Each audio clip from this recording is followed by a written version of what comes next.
നമ്മുടെ മാതാപിതാക്കളുമായിട്ടുള്ള ബന്ധം എങ്ങനെയാണ്? നമ്മുടെ മാതാപിതാക്കൾ നമ്മുടെ സ്വർഗത്തിന്റെ കവാടങ്ങളാണ്, തിരിച്ചു പിടിച്ചാൽ നരകത്തിന്റെ കവാടങ്ങളാണ്, ഒന്നുകൂടി തിരിച്ചാൽ നരകത്തിന്റെ കവാടങ്ങളാണ്. നമ്മൾ ആലോചിക്കണം.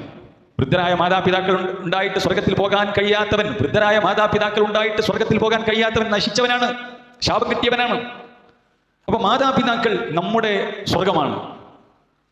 ഈ മാതാപിതാക്കളോടുള്ള നമ്മുടെ നിലപാട് എന്താണ്? ഇന്ന് ട്രെൻഡ് എന്തെങ്കിലും ഒരു ജോലി കിട്ടിയാൽ വിദേശ രാജ്യങ്ങളിലേക്ക് പറക്കാണ്.